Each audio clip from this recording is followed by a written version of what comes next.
everyone, welcome to Shriram's IS YouTube channel. This is your mentor Arzu Kakkar, where daily we used to have this session of news analysis.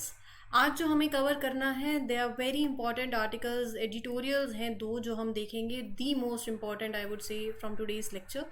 And regarding first article, अभी India के पास SCO, India was the chair of holding this chairmanship of SCO in this year 2023. India के पास G20 की presidency थी. तो ये पूरा जो article रहेगा that is regarding SCO success story and ways to make it better. काफ़ी इंपॉर्टेंट है.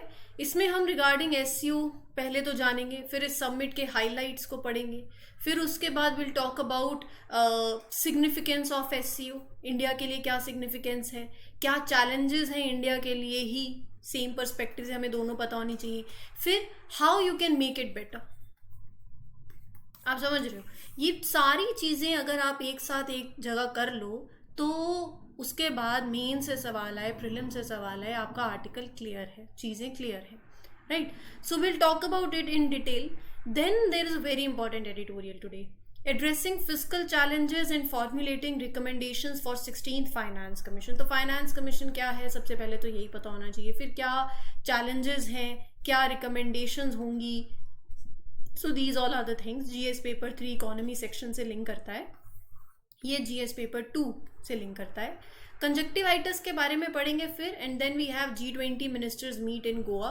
तो वहाँ पर क्या हुआ एंड ये सब आपको ऑलरेडी मुझे लगता है कि आपको पता ही होगा, जो इंडिया के इनिशिएटिव्स हैं इस डायरेक्शन में, एनर्जी को लेके, एनर्जी ट्रांजिशन को लेके. So will talk about them. Proceed करते हैं. एंड अच्छा लगता है सेशन तो please mark your attendance by liking this session. You can share it with other friends also and don't forget to subscribe to channel as well. SCO is a success story that can get better. Okay, so let's talk about it. Basically, India hosted this 23rd meeting. 23rd meeting of the Council of Head of States of the SCO, right? SCO में जो भी हो रहा है world is witnessing, but Indian perspective से अगर आप देखो, so what are the challenges that remain and how organisation can get better. So these all are the points that we will cover. But उससे पहले तो मुझे SCO के बारे में पता होना चाहिए, है ना, जो कि इंपॉर्टेंट है. सो SCO का सबसे पहले तो हेडक्वार्टर कहाँ है, that is in Beijing, China, right. 2001 में इट वॉज क्रिएटेड एंड एक intergovernmental political economic international security defence organisation है ये. इसके फाउंडिंग मेंबर्स हम जनरली ऐसे ही याद कर लेते हैं, बट अब UPSC के पर्सपेक्टिव से ना हमें थोड़ा सा एक स्टेप डीप जाना चाहिए, क्योंकि फिर ऐसा होगा वो शायद काश इस तरीके से भी पढ़ लिया होता. तो जब फाउंडिंग मेंबर्स की बात करेंगे, तो मेंबर्स की बात करेंगे तो पहले हम फाउंडिंग मेंबर्स की बात करेंगे जो शंघाई 5 के अंदर आते हैं. Kazakhstan, Kyrgyzstan, China, Russia, Tajikistan. Kazakhstan, Kyrgyzstan, China, Russia, Tajikistan, ये हैं 5 फाउंडिंग मेंबर शंघाई 5. फिर 2001 में उज्बेकिस्तान आ गया. फिर 2017 में इंडिया पाकिस्तान ऐड हो गए. और अभी इंडिया की चेयरमैनशिप के अंदर 2023 में ईरान जो है is inducted as the newest member. ये अपने आप में एक बहुत इंपॉर्टेंट पॉइंट है. ईरान की entry in SCO western countries कैसे देखती हैं इसको, चैलेंजेस क्या रहते हैं, ये हमने पहले भी डिस्कस वैसे किया हुआ है. तो वर्ल्ड की लार्जेस्ट रीजनल ऑर्गेनाइजेशन में से एक है. As of 2021 it's combined GDP was around 20% of the global GDP. अब ये SCO की समिट हुई, India was holding the chairmanship, right. क्या हाईलाइट्स हैं समिट के, मैं आपको पॉइंट्स दूंगी और उनके बारे में हम डिस्कस भी करेंगे. आप इसको अपने नोट्स में उतारते जाओ. जैसे मैंने आपको बोला न्यू दिल्ली डिक्लेरेशन, तो ऐसे करके I will give you like 5 to 6 points, 4, 5 and 6. अगर आप नोट्स बना रहे हो तो सिर्फ वो हेडिंग लिखते जाओ, बाकी चीज़ें तो समझने वाली हैं. रही बात न्यू दिल्ली डिक्लेरेशन की, जो लीडर्स हैं of SCO member state signed new Delhi declaration. इसके अंदर मतलब इट आउटलाइन की जो शेयर्ड विजन है, जो गोल्स हैं for the future development of the organisation, ठीक है. दूसरी बात रेडिकलाइजेशन को काउंटर करना, जो हमेशा इंडिया टेररिज्म के मैटर्स में इंडिया बोलता ही है. So member states issued the statements here on countering radicalisation. उनकी commitment to combat extremism, stability region में लाना. वो अलग बात है कि पाकिस्तान भी है यहाँ. फिर थर्ड पॉइंट है digital transformation.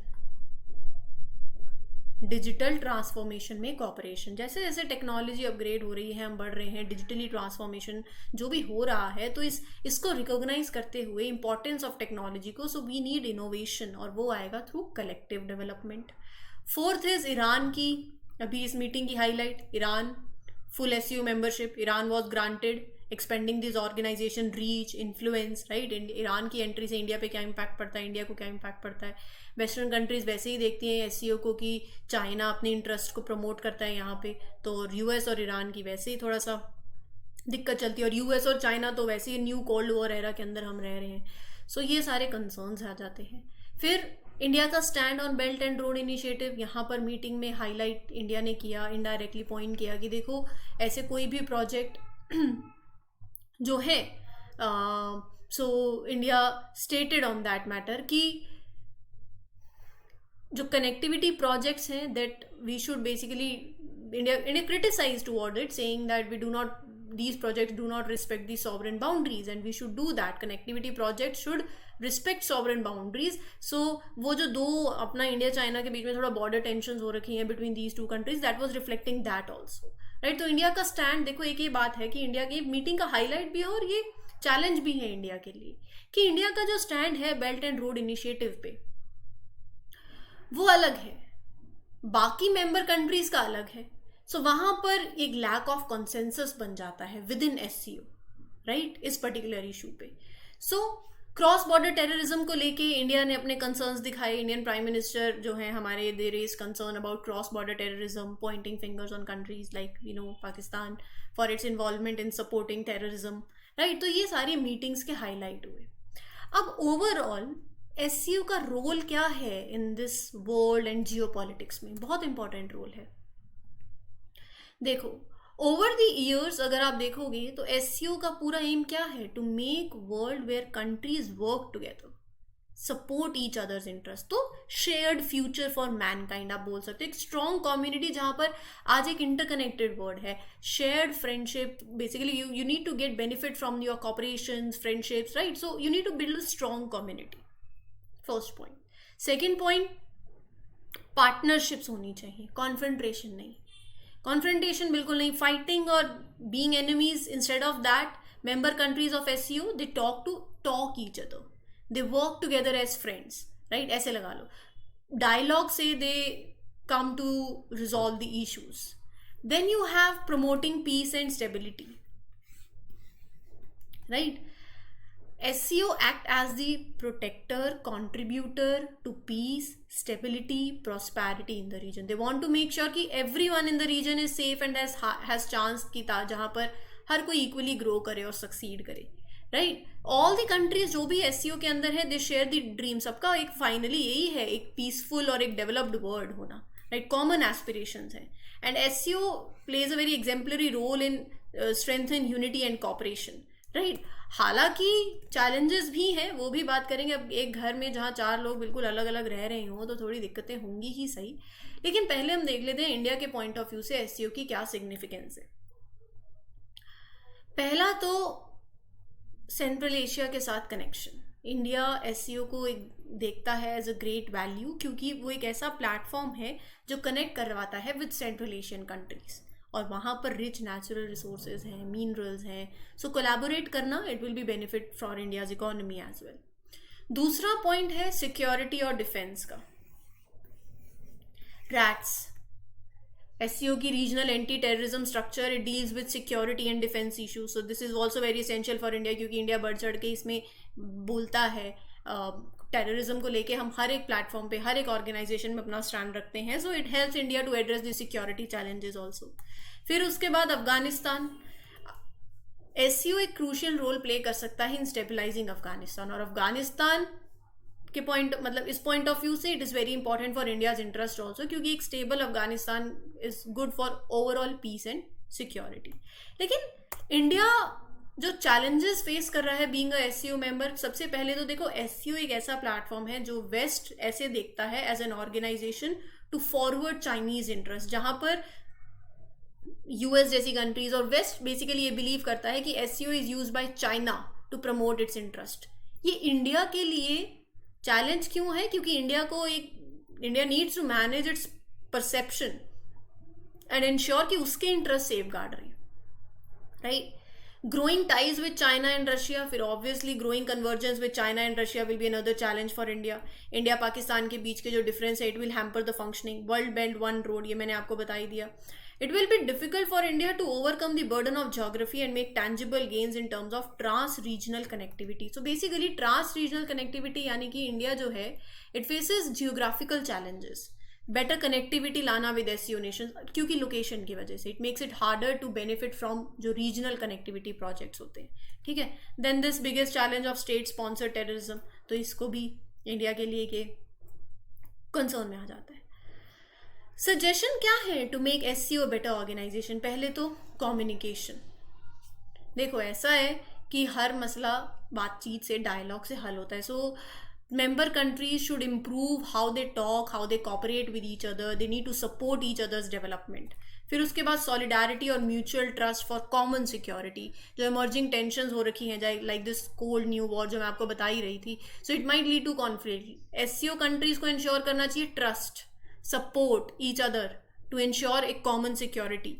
Digital space technology के अंदर cooperation through peaceful means, win win cooperation हो, मतलब इंस्टेड ऑफ फोकसिंग कि आप इंडिविजुअल गेम्स पे फोकस कर रहे हो, ऐसा नहीं होना चाहिए। इट इज़ वेरी इंपॉर्टेंट कि इंटरनेशनल लॉज को फॉलो किया जाए दूसरी ऑर्गेनाइजेशंस के साथ। That is advocate multilateralism basically, जहां पर आप दूसरी ऑर्गेनाइजेशंस यूएन के साथ you are creating a better world, you work closely with other organisations. और विन विन कॉपरेशन मतलब trade, climate change, technology, infrastructure, investment, people to people connections, तो इसमें विन विन कॉपरेशन होनी चाहिए। And China should also work on its commitments also, right? So this was the whole article. एक बहुत ही comprehensive manner में हमने इसको cover कर लिया है। एंड यहाँ से देखो मैंने पूरा आर्टिकल आपके साथ ऐसे कवर किया है कि अब एससीओ को लेके अगर एक आंसर लिखना है तो बहुत अच्छे से लिख सकते हो। एससीओ के बारे में जान लिया, एससीओ सबमिट के हाईलाइट्स के बारे में जान लिया, role of SCO in this changing world वो भी पढ़ लिया, सिग्निफिकेंस एससीओ का इंडिया के पर्सपेक्टिव से, और इंडिया के पर्सपेक्टिव से ही India being the member of SCO, challenges that are faced by India, और overall suggestions to make SEO better organization, right? Charting the path for 16th Finance Commission. Okay, let's talk about it.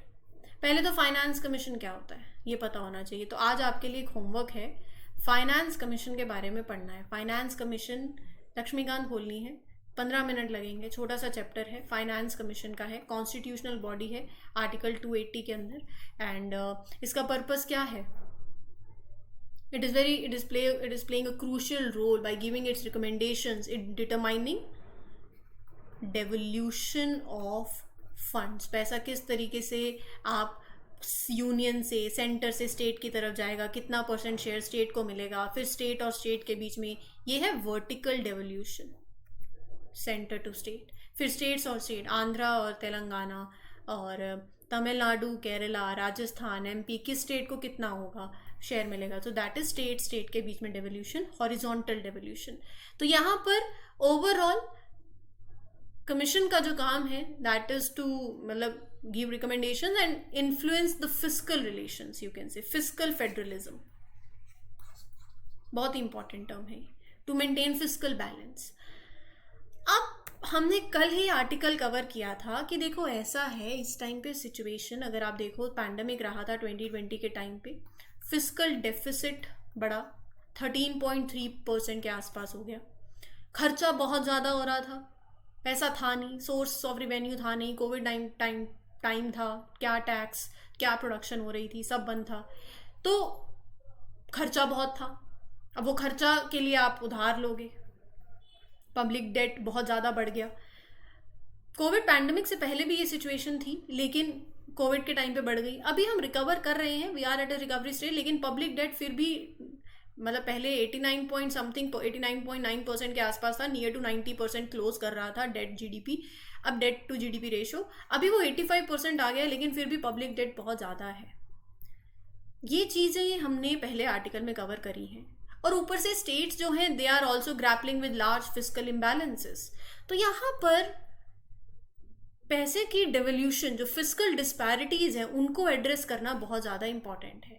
14th finance commission के time पे जैसे मान लो 100 रुपये हैं, अब 60 state centre रखे, 40 state रखे, 60-40 हो, कितना परसेंट, 40% स्टेट को दो, कितने परसेंट दो। तो ये पहले क्या था, इट वॉज रेस्ड 32% से 42%, पहले की बात बता रही हूँ। फिर उसको रिवाइज किया गया, वो 41% हो गया जब नंबर ऑफ स्टेट्स इंडिया के अंदर रिड्यूस हुई, 28 Jammu and Kashmir union territory भी बन गया, राइट। अब बात हो रही है कि इस नंबर को हमें बढ़ा देना चाहिए क्या, जो आप स्टेट्स को पैसा दे रहे हो नीचे, लाइक 41% जो जा रहा है, इसको बढ़ाना चाहिए या नहीं बढ़ाना चाहिए। अब यहाँ ना आर्टिकल में एक बहुत इंपॉर्टेंट बात है। देखो ये टैक्स जो है जो होता है वो टैक्स डिवाइड होता है, सेंटर अपने पास इतना, स्टेट आगे स्टेट को देता है जो, लेकिन सरचार्ज है, जो सेस है, जो टैक्स ऑन टैक्स लगता है, मान लो 100 रुपये में से 20 रुपये आपने टैक्स दिया, अब इसके ऊपर जो टैक्स लगेगा वो चाहे अलग, देखो सेस के अंदर ये होता है वो एक स्पेसिफिक पर्पस के लिए, एग्रीकल्चर सेस वो उसी में ही जाएगा पैसा, एजुकेशन सेस उसके लिए लगा, राइट। तो अब यहाँ पर जो सेस और सरचार्ज, टैक्स ऑन टैक्स जो लगता है, मान लो 20 रुपये पे 1-2 रुपये और लग गए, 2 रुपये लग गए, अब ये डिवाइड नहीं होता, that is non shareable.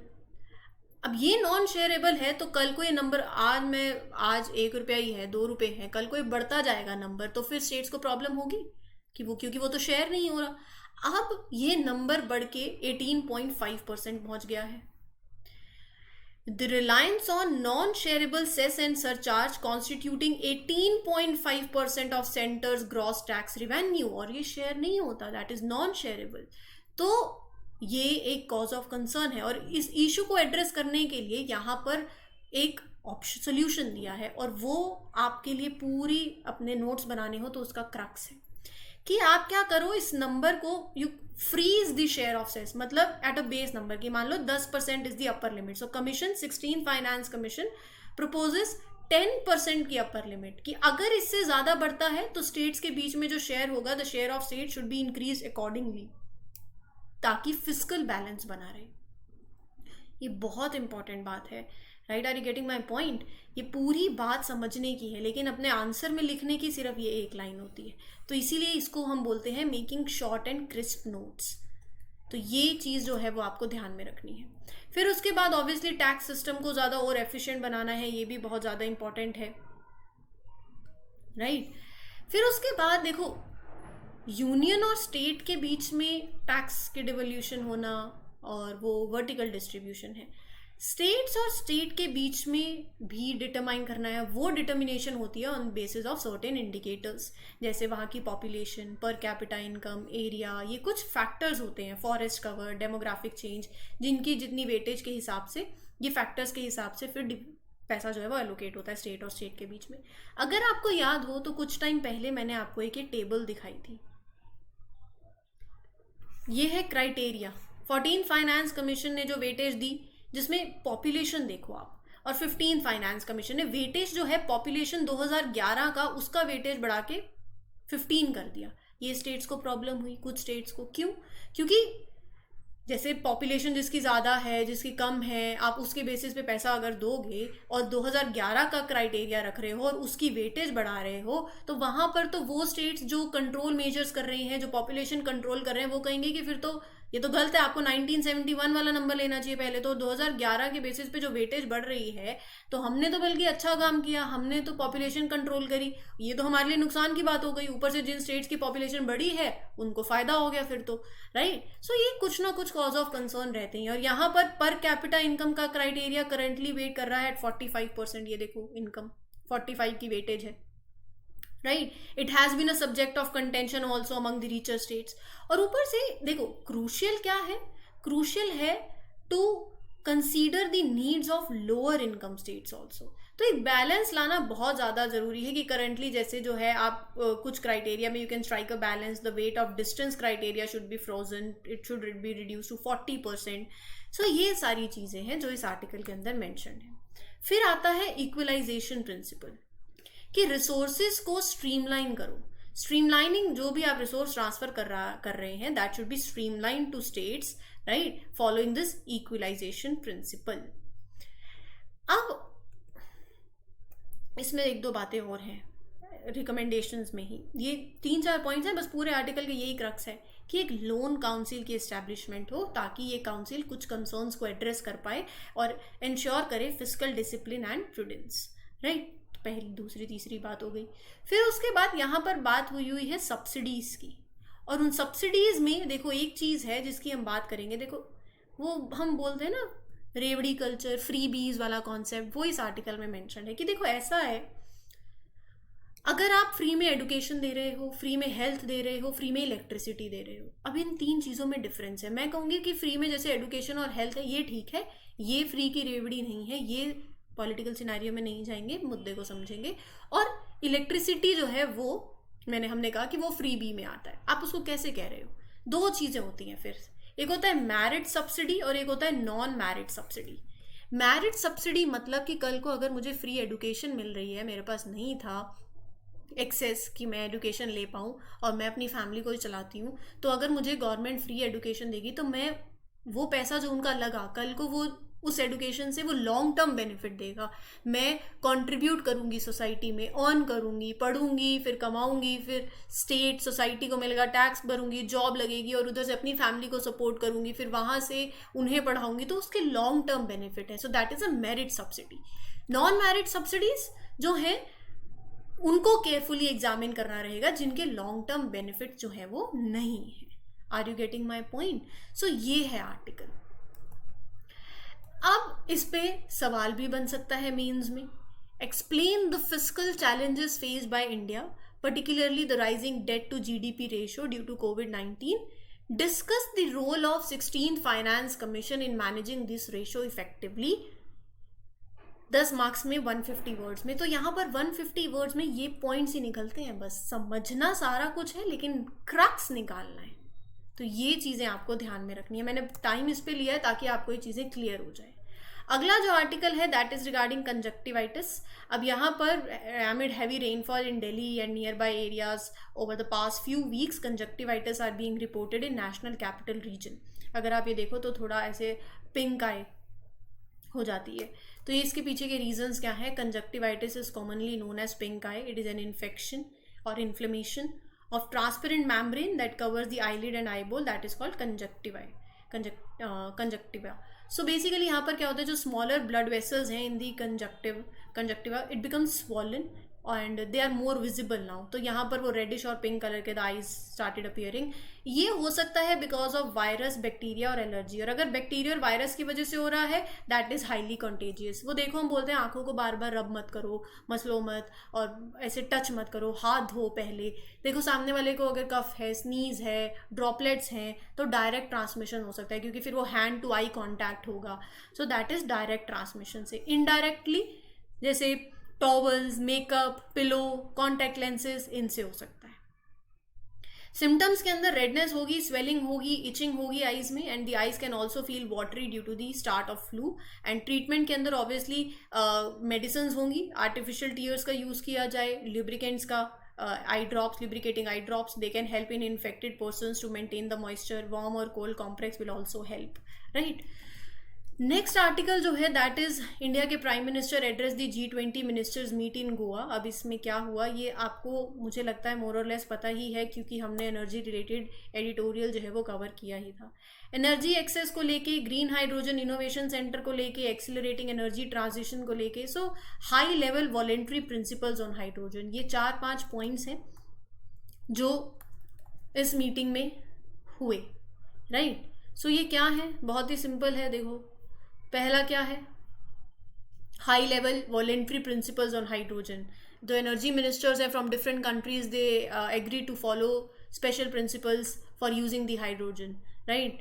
So they want to use a type of hydrogen that does not produce much pollution and is good for environment. अब हाइड्रोजन के भी टाइप्स होते हैं, ग्रे, अभी ग्रीन, राइट। सो यहाँ पर एक्सिलरेटिंग एनर्जी ट्रांजिशन, ऑब्वियसली जो आप ट्रांजिशन की तरफ बढ़ रहे हो, they want to move towards more clean renewable energy sources, wind power, उसको एक्सिलरेट करना, changing it faster. Energy access, देखो आज भी ऐसा है कि people in the world do not have access to electricity, So they understand ki how important it is for everyone to have that energy access, and they want to work towards providing it to all.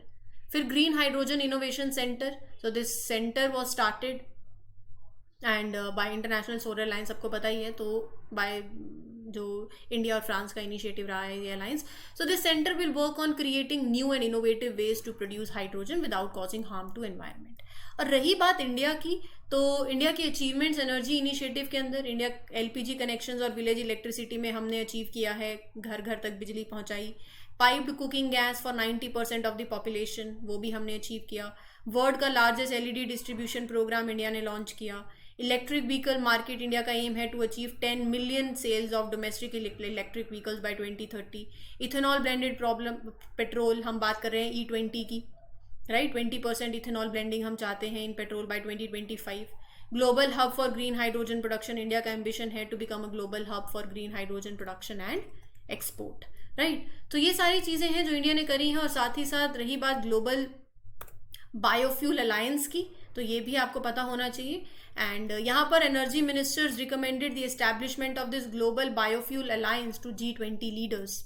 ये आप अपने means में लिख सकते हो. इसका aim है to help the world to use biofuels basically. So biofuel सबको ही पता है, they are the type of energy that we can make from plants, natural things. So biofuels are good, we all know they don't produce a lot of pollution. So energy ministers जो हैं from different countries thought कि बहुत अच्छा idea है to create this alliance to work toward and together and promote the use of biofuels. तो यहाँ पर 19 countries हैं including India, and they are really excited about this idea and they want to be the part of this alliance. 19 countries including India also, right?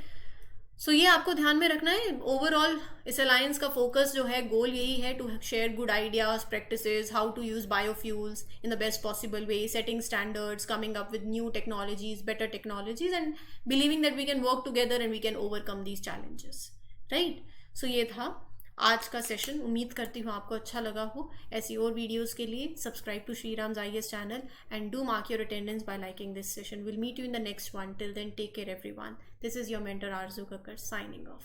Happy learning, all the best.